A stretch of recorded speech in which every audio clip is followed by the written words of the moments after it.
السلام علیکم پیارے دوستو، مزید ایسی ویڈیوز کے لیے آپ ہمارے چینل کو سبسکرائب کر دیں۔ کافی دیر بعد شاہ اسے لے کے آیا تھا اور گھر واپس آتے ہی اس کی ضد شروع ہو چکی تھی۔ وہ ابان کو بار بار کہہ رہا تھا کہ اپنی شرط پوری کرو، مگر ابان نے تو قسم کھا رکھی تھی کہ آج وہ شاہ کی کوئی بات نہیں مانے گی۔ وہ دونوں مکمل بھیگ چکے تھے۔ واپس آتے ہی انہوں نے سب سے پہلے کپڑے بدلے۔ شاہ جب چینج کر کے بیڈ روم میں واپس آیا تو ابان وہاں نہیں تھی۔ اس وقت رات کا 1 بج رہا تھا اور ایک ہی پوزیشن میں سارا دن بیٹھنے کے بعد وہ دونوں کافی تھک چکے تھے اور اب ان کا ارادہ سونے کا ہی تھا۔ لیکن ابان کو کمرے میں نہ دیکھ کر شاہ پریشان ہو گیا۔ یہ لڑکی کہاں چلی گئی؟ خود سے سوال کرتا وہ کمرے سے باہر نکل گیا۔ بانی، پرنسس کہاں ہو تم؟ راحت بابا جو اب شاہ کے گھر آنے کے بعد اپنے سرونٹ کوارٹر جا رہے تھے، اس کی آواز سن کر بے ساختہ مسکرا دیے۔ وہ ہمیشہ اس کے لیے دعا کرتے تھے کہ اس کی زندگی میں کوئی ایسا انسان آئے جس کے ساتھ وہ اپنی زندگی ہنسی خوشی گزارے، اور اب جب ابان اس کی زندگی میں آئی تھی تو بے شک شاہ ہر وقت خوش رہنے لگا تھا۔ راحت بابا پچھلے 11 سال سے اسے جانتے تھے، لیکن انہوں نے ان 11 سالوں میں کبھی شاہ کو کھل کر ہنستے ہوئے نہیں دیکھا۔ لیکن جب سے یہ لڑکی اس کی زندگی میں آئی تھی وہ تو جینے لگا تھا، اور اب وہ اسے ڈھونڈ رہا تھا، اسے پکار رہا تھا۔ شاید ہی شاہ نے زندگی میں کبھی کسی کو اتنی محبت سے پکارا تھا۔ شاہ صاحب، ابان بیٹی کچن میں ہے۔ انہوں نے دروازے سے نکلتے ہوئے اسے بتایا۔ کچن میں کیا کر رہی ہے یہ؟ اچھا آپ جائیں، میں دیکھ لوں گا، شاہ نے راحت بابا سے کہا اور کچن کی طرف چل دیا۔ بانی یار، میں تمہیں سارے گھر میں ڈھونڈ رہا ہوں، تم یہاں کچن میں ہو، کیا کر رہی ہو یہاں؟ چائے بنا رہی ہوں، آپ پیئیں گے؟ ابان نے کہا اور اس سے پوچھا، تم کیوں بنا رہی ہو؟ چھوڑ اسے، میں کسی نوکر کو کہتا ہوں۔ شاہ کو اسے کام کرتے دیکھ کر بالکل بھی اچھا نہ لگا۔ جی نہیں، کسی کو بھی کہنے کی ضرورت نہیں ہے، میں خود بناؤں گی۔ آپ نے پینی ہے تو بتائیں، اور ویسے بھی میں چائے بہت اچھی بناتی ہوں۔ لوگ کہتے ہیں کہ قسمت والوں کو میرے ہاتھ کی چائے نصیب ہوتی ہے۔ آپ نے پینی ہے تو جلدی بتائیں، ورنہ آپ بدقسمت لوگوں میں شامل ہو جائیں گے۔ ابان نے جلدی سے اپنی چائے کی اہمیت بتائی۔ وہ ایسی ہی تھی، اگر کوئی اس سے پیار سے بات کرے تو وہ اس کے لیے اپنی جان بھی لٹا سکتی تھی۔ اگر کوئی غصہ کرے تو رو کر اسے دل سے معاف کر دیتی تھی۔ لیکن شاہ اس کے ساتھ بہت غلط کر چکا تھا، اس بات کا احساس شاہ کو بھی تھا۔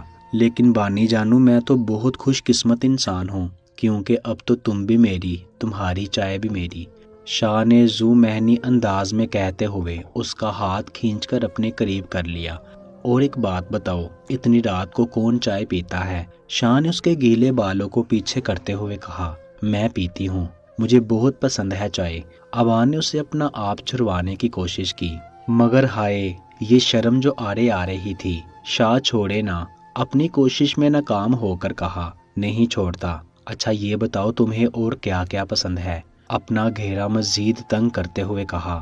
مجھے سمندر، چوزے، کاجل اور پائل، ابان نے سوچتے ہوئے بتایا۔ بس؟ شاہ کو کچھ مایوسی ہوئی۔ بس اتنا ہی، ابان نے ایک بار پھر کچھ سوچ کر کہا۔ ایک بار پھر سے سوچ کر جواب دو۔ اس پر شاہ کے لہجے میں تھوڑا سا غصہ تھا۔ میں نے سوچ کر بتایا ہے، بس یہی پسند ہے۔ ابان نے اس کا غصہ دیکھ کر جلدی سے جواب دیا۔ میں پسند نہیں ہوں تمہیں؟ شاہ نے میں پر زور دیتے ہوئے کہا۔ ارے آپ تو انسان ہیں، میں تو دوسری چیزوں کی بات کر رہی تھی۔ ابان نے جلدی سے اپنی صفائی پیش کی۔ اچھا اس کا مطلب میں پسند ہوں؟ اس بار شاہ کے چہرے پر مسکراہٹ صاف واضح تھی۔ ہاں آپ پسند ہیں، ابان نے سچے دل سے کہا۔ سچ؟ ابان میں پسند ہوں، تم مجھ سے محبت کرتی ہو نا؟ آج شاہ اپنی خوشی بیان نہیں کر پا رہا تھا۔ آج بنا کسی زور زبردستی کے ابان اسے کہہ رہی تھی کہ وہ اسے پسند کرتی ہے۔ اس کا چہرہ اپنے ہاتھوں میں لیے وہ اس سے ایک بار پھر سے یقین دہانی کے لیے پوچھ رہا تھا، پسند کرتی ہو؟ محبت ایسے ہی تھوڑی نہ ہو جائے گی۔ ابان نے اسے سمجھانا چاہا، تو پھر کیسے ہوگی؟